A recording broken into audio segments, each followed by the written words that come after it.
Salve família! Dizem que os grandes impérios não caem com explosões, mas em um silêncio absoluto. O homem que desafiou uma nação inteira e movimentou bilhões, terminou seus dias da forma que o mundo jamais imaginou. Esqueça o mito cercado de luxos. A verdadeira história dos momentos finais de Pablo Escobar revela um homem fragilizado, descalço e abandonado pelo próprio poder. O que os exames oficiais esconderam por décadas? Hoje, vamos mergulhar nos detalhes insanos da perícia que mudou a história. Mas antes, deixe seu like, inscreva-se e considere tornar-se membro para apoiar nossas investigações. Bora pro vídeo!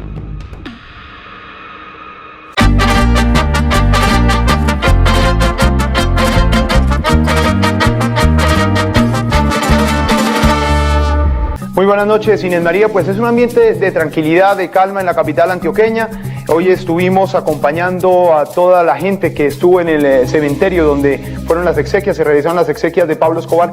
Por ahora es calma y las autoridades han dicho que la situación es normal, que no hay necesidad de tomar medidas extremas, no ha ocurrido nada que altere el orden público, entonces por ahora lo que se vive en la capital antioqueña y en todo el territorio del departamento es normal. Continúen ustedes en Bogotá. Por anos, o nome de Pablo Emílio Escobar Gaviria representou o auge do temor e de um domínio absoluto, onde cifras bilionárias circulavam sem controle. Ele foi o homem que desafiou as estruturas de uma nação inteira, transformando o confronto em rotina e a tensão em um método de atuação.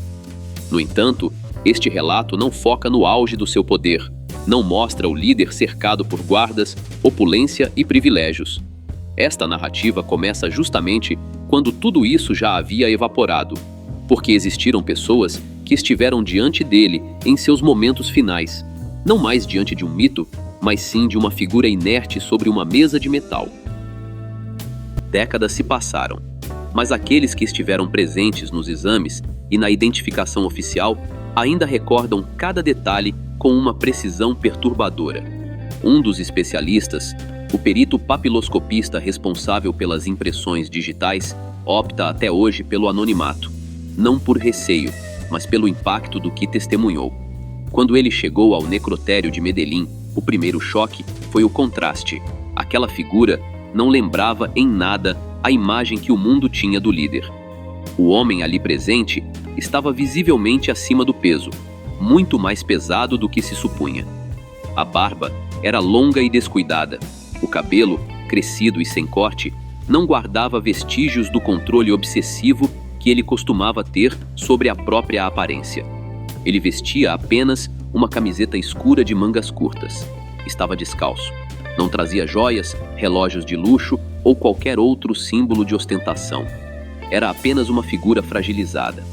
Durante a análise clínica, os médicos notaram algo que imediatamente acendeu um sinal de alerta. Ao seguirem os protocolos de avaliação, descobriram sinais de um comprometimento físico severo e profundo. Não eram marcas recentes, mas evidências de uma deterioração progressiva e silenciosa que já avançava há tempos. Segundo o laudo médico, ele sofria de uma condição crônica que o consumia lentamente por dentro. Na verdade, os especialistas chegaram a uma conclusão inquietante. Se o desfecho daquele dia 2 de dezembro de 1993 tivesse sido outro, o próprio organismo dele o teria traído em pouquíssimo tempo.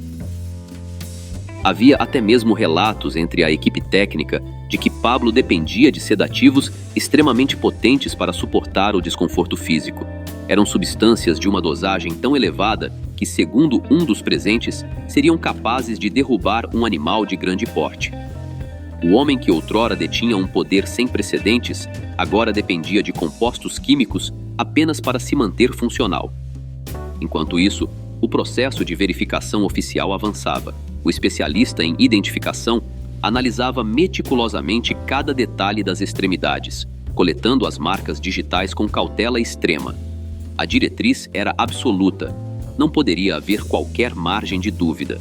A nação inteira aguardava por uma confirmação definitiva. Naquele recinto, cercado por autoridades, especialistas e um silêncio sufocante, aquela figura não era mais o temido capo de capos. Tornara-se apenas mais um número em meio a um processo de identificação oficial. Pablo Escobar, inclusive, já começava a apresentar os primeiros sinais de desgaste biológico. De acordo com os especialistas, não houve um preparo adequado para a preservação e o curso natural dos eventos já havia se iniciado. O mito estava se desfazendo, literalmente, diante dos olhos de todos. Houve um detalhe específico que ficou gravado na memória do perito responsável pela identificação. Os pés, pálidos, inertes, ainda com uma aparência robusta, mas com as plantas visivelmente marcadas pelas impurezas do solo. Um detalhe pequeno, quase irrelevante à primeira vista, mas carregado de simbolismo. Os pés de um homem que passou seus últimos dias em fuga, oculto, saltando de refúgio em refúgio, sem trégua, sem estabilidade e sem o seu antigo domínio. Naquele instante, ele já não exercia controle sobre nada, nem sobre o seu destino, nem sobre sua integridade, nem sobre o seu desfecho. Contudo, o aspecto mais perturbador ainda estava por vir. Logo após a confirmação da identidade, surgiram diretrizes atípicas, materiais que deveriam ser entregues, registros fotográficos que não poderiam circular e decisões tomadas nos mais altos escalões. Foi então que surgiu o questionamento que, até hoje, divide opiniões. Teria o desfecho ocorrido exatamente da forma como foi anunciado, enquanto aquela figura permanecia inerte nas instalações oficiais, do lado de fora, a nação inteira prendia o fôlego. A notícia já havia se espalhado, o ciclo chegara ao fim. Mas dentro daquelas paredes, longe dos holofotes e das manchetes, a realidade era outra. O especialista já havia concluído sua missão, os registros batiam. Não restavam dúvidas de que se tratava de Pablo Emílio Escobar Gaviria. Entretanto, no momento em que os protocolos pareciam se encerrar, algo imprevisto aconteceu. De esferas externas ao órgão oficial, chegou uma instrução direta: não entregar todo o material coletado. Fotografias, registros e documentos específicos foram retidos. Parte desse arquivo simplesmente jamais voltou a aparecer. O próprio perito admitiu que jamais teve acesso à ficha completa de registros. Tudo era monitorado meticulosamente pelas altas patentes, como se, mesmo após o fim, aquela figura continuasse sendo um assunto sensível demais para ser tratado abertamente. É nesse ponto que as incertezas ganham força. Embora a identidade tenha sido confirmada oficialmente, muitos ainda se questionavam se aquele homem era, de fato, o alvo mais procurado do planeta. Enquanto isso, os especialistas enfrentavam outro desafio: a rápida deterioração da integridade física daquela figura. Não houve um preparo adequado de conservação. Não houve um cuidado especial ou protocolo de preservação.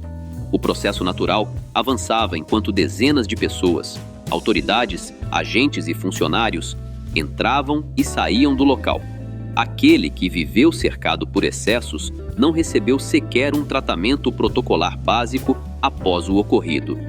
Os registros indicavam 3 marcas de impacto. Porém, aqui surge um dado perturbador. Não foram encontrados vestígios de resíduos de combustão nas entradas dessas marcas. Os sinais eram pequenos e não condiziam com armamentos pesados ou de longo alcance. Tudo indicava o uso de dispositivos de pequeno calibre, um detalhe que contradiz frontalmente as versões oficiais sobre o confronto no telhado, que narravam um tiroteio intenso e uma batalha final épica. O que de fato aconteceu naqueles segundos decisivos? O relatório clínico indica que, após os disparos, o transporte ocorreu de forma imediata. Não houve preparo, não houve qualquer cuidado estético. O que restava foi entregue praticamente como estava: uma vestimenta simples, peças comuns e nenhum calçado. O desfecho daquele que movimentou fortunas bilionárias estava agora restrito a uma urna cinzenta e sem adornos. Do lado de fora, o cenário era de absoluto caos. Milhares de pessoas lamentavam a sua partida. Para muitos, ele ainda era visto como um benfeitor, uma espécie de figura mítica que auxiliava os desfavorecidos. A multidão era tão numerosa que as forças de segurança precisaram intervir para conter o acesso. Aquela idolatria não havia se encerrado com ele. Enquanto isso, os profissionais que lidaram com os procedimentos finais concordavam em um ponto: o fim daquela trajetória foi marcado pela escassez. Sem privilégios, sem autoridade e sem qualquer controle. Naquele momento final, a fortuna não foi capaz de salvá-lo, e a influência acumulada por décadas não pôde protegê-lo. Surgira ali um sentimento inesperado, uma mistura complexa de alívio e melancolia. Afinal, diante do inevitável, aquele homem era apenas isso: um ser humano, alguém derrotado pelo próprio desgaste físico, pelo peso do tempo e pelas consequências do caminho que ele mesmo decidiu trilhar. Assim, se encerrou a trajetória do maior capo de todos os tempos, não em um palácio, nem cercado por riquezas, mas no silêncio de um ambiente frio, despojado de tudo aquilo que um dia ele julgou ser eterno. Talvez essa seja a lição mais impactante desta narrativa. O domínio absoluto não é garantia de um desfecho honroso. E assim, longe dos confrontos e das manchetes sensacionalistas, encerra-se a verdadeira história por trás de Pablo Escobar. Não como o mito que muitos construíram, nem como a figura benevolente que alguns ainda defendem, mas como a realidade se mostrou ao final, uma figura entregue ao tempo, ao frio e ao curso natural dos eventos. O homem que outrora dominou pelo temor, acabou dominado pela própria fragilidade. Aquele que exerceu influência sobre cidades inteiras não pôde governar o seu destino final. Nem a fortuna, nem a autoridade e nem a força serviram de escudo quando o desfecho chegou, sem pedir licença. Enquanto multidões lamentavam do lado de fora, dentro daquelas paredes não havia glória, não havia reverência, nem honrarias. Restavam apenas o silêncio, as marcas e um fim austero. E talvez essa seja a parte mais inquietante de todo este relato. Ele não partiu em uma batalha épica, nem cercado pela opulência que ostentou. Partiu como todos aqueles que acreditam que o poder os torna inalcançáveis, só e despojado de tudo. Esta não é apenas a crônica de uma trajetória obscura. É uma advertência. Um lembrete de que nenhum domínio erguido sobre o conflito pode se sustentar para sempre. Se este relato te fez refletir, e se você quer continuar explorando os segredos mais profundos da história que raramente são contados, inscreva-se agora no canal. Deixe o seu like para que este conteúdo alcance mais pessoas e ative o sino de notificações para não perder os próximos episódios. E escreva nos comentários qual outra história você gostaria de ver por aqui, porque ainda existem verdades que permanecem ocultas. Até a próxima!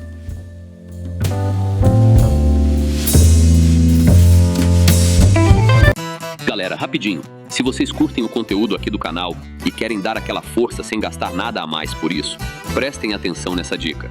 Sempre que vocês comprarem qualquer coisa na Amazon, seja um livro, fone, celular ou até um cabo USB, usem o meu link de afiliado que está aqui na descrição. Quando você compra por lá, a Amazon me paga uma pequena comissão, sem mudar absolutamente nada no valor da sua compra. É uma forma simples e gratuita de apoiar o canal, e você ainda garante os produtos que já ia comprar. Então já sabe, né? Clicou no link da descrição antes de comprar. Você já está ajudando. Valeu demais!